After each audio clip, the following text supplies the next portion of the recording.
She made a good interview. Yes. Huh?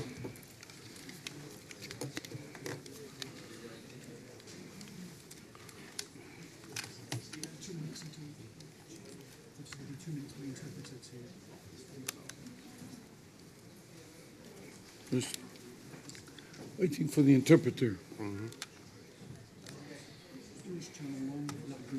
Channel 4. Channel 4.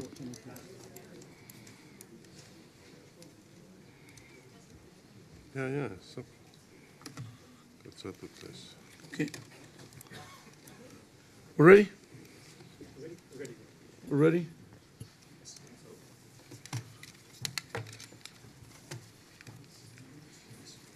Okay.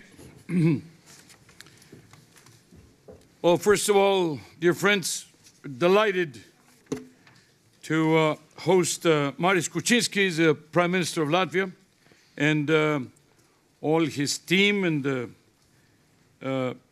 ministers and also the technical staff and everybody who contributed to the very important conclusion of the process of accession of Latvia today. Let me say that it's a historic occasion. Every time we receive a new member, it is of enormous importance, and I would like to say for us today, Prime Minister, it's a very great privilege, a great honor, and a moment of great expectation about the work going forward. Latvia has been reviewed by 21 technical committees since May 2013.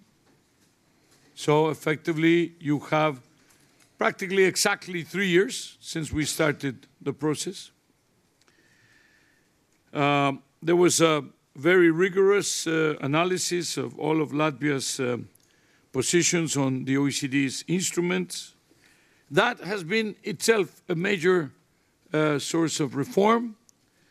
And we've had a multidimensional reservoir of expertise that we have been exchanging and understanding what was the position in the case of Latvia, Latvia's experiences.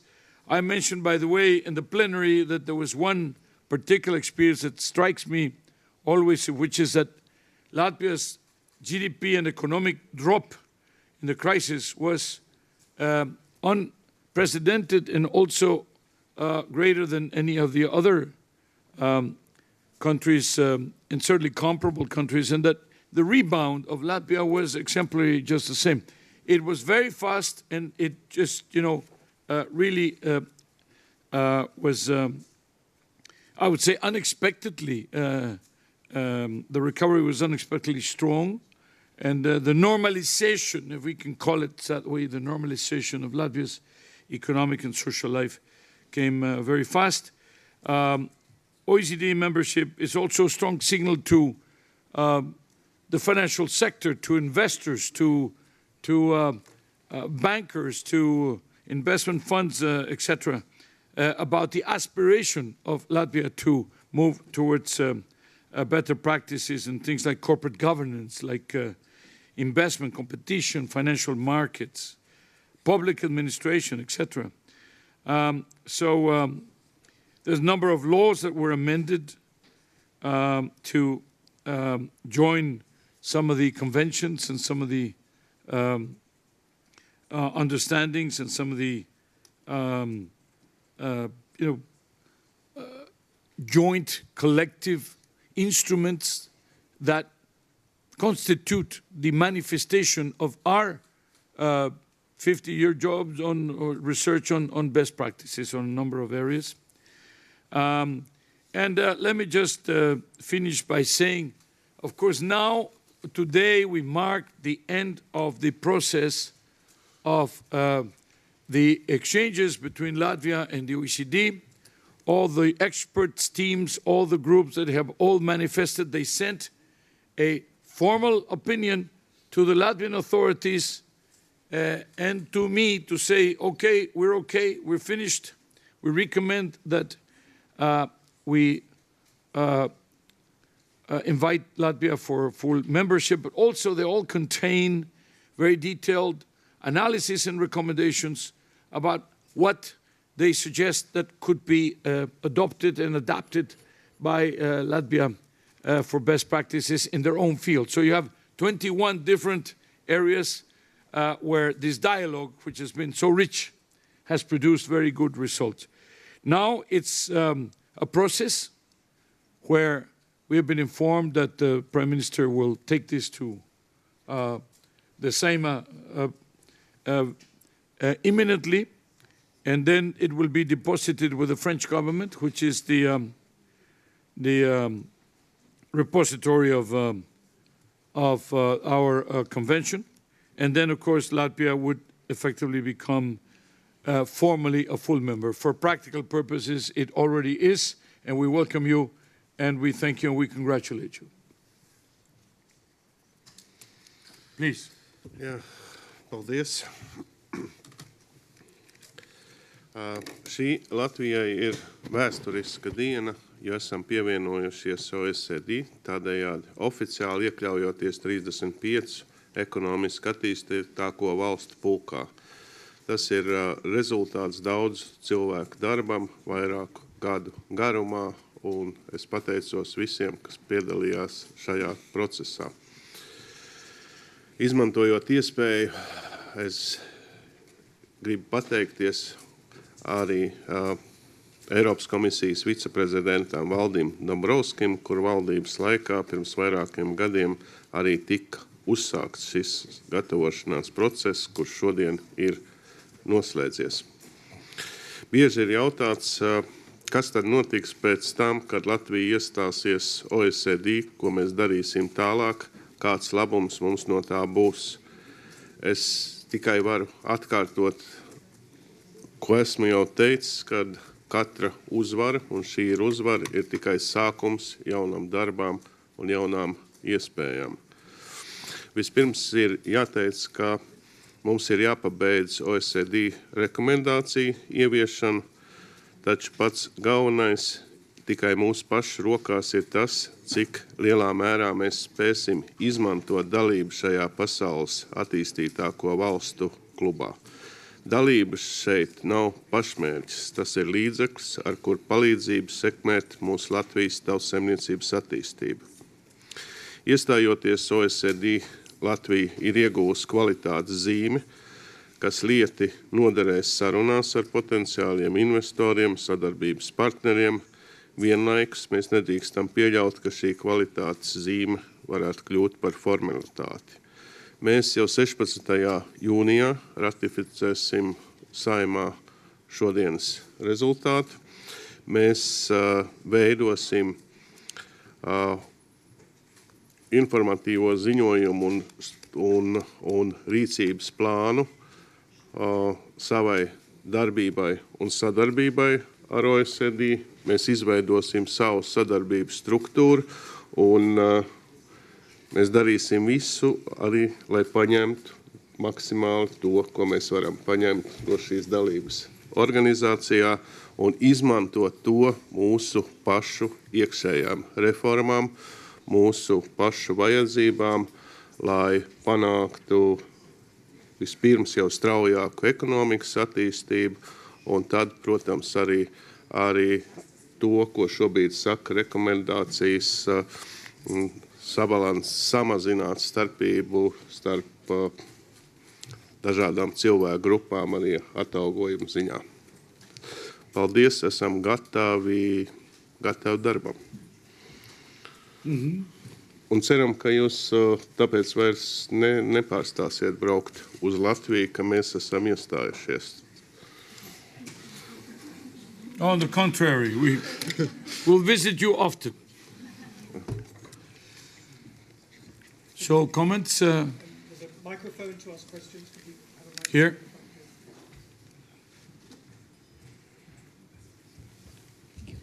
Secretary General, Latvian Television, Ilza Nagla. Secretary General, I have two questions. What are your recommendations to Latvian government what to do next? Or can they relax and take it easy now? And the other question, Following your recommendations, Latvia has reintroduced supervisory boards for the state-owned companies. Are they, in your opinion, really now free from political influence as you recommended? Well, first of all, Latvia knows better what to do next. What we do with Latvia is we help them. We never tell the Latvians what to do with Latvia. You know, they are somewhat more familiar with Latvia than we are. However, what we do is help Latvia to decide on the best practices and the best policies by saying, look, we have analyzed your views on health, education, taxes, research, whatever. You say, and this is the way you look in comparison with all the other members of the OECD, or maybe even other countries with which we work day to day. And then you say, well, it looks like I have some homework to do because there's always a gap, something can be improved, and how to get there. So we say, okay, these are the experiences, these are the elements. Then it becomes a policy decision, a policy discussion, and that turns into a political. That part, we stop at the policy, the dialogue. Prime Minister takes over at the political. And then, if needs to be legislated, the SAIMA will take over, the political parties will be discussing. In the end, democracy is, as Winston Churchill used to say, the worst of all ways of government except for all the others. So democracy will produce its own checks and balances. Democracy will produce its own better ways. You have to navigate. It depends on whether you have a big majority or whether you have a very fragmented coalitions, and all those things are part of life, and you know them better than I do. But what we do is, again, put in front of Latvia options and some recommendations as to what works better. You decide what you want to do. And when it comes to the state-owned enterprises, let me just say that we didn't, this was never something which Latvia did because we were, saying they should. There are moments, remember the history, not so long history. This was perceived as a problem, management, lack of transparency, lack of integrity, etc. Little like feuds, so what happened? The government decided to centralize the control, away with the boards. Okay, so that kind of cleansed the process, and this is more directly, more accountability. Each line minister had direct state-owned enterprise under their control, and of course the prime minister would then have, full control of the process. So that was like a way to recover, control of the process. And then what happened?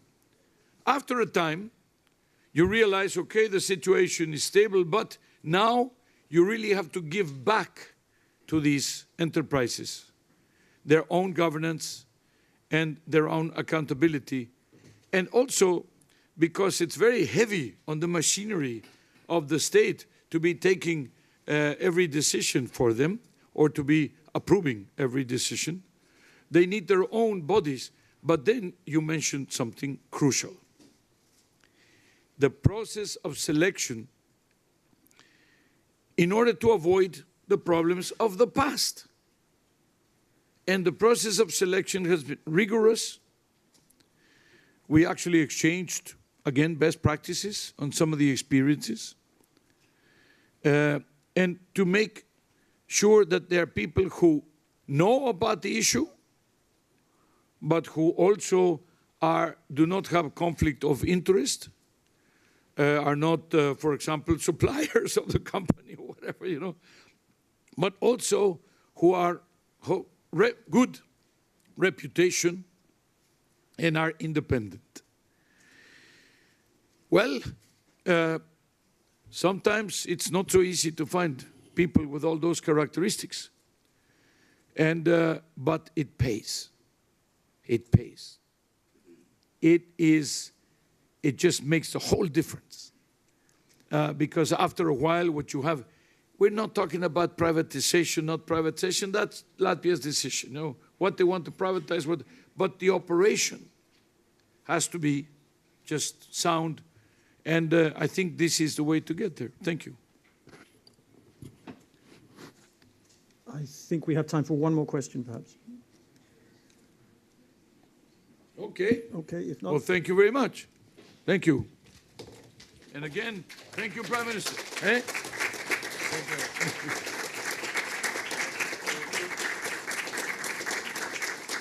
Very good. Now we're going to run to see the Indian minister. So where do we go? To G room?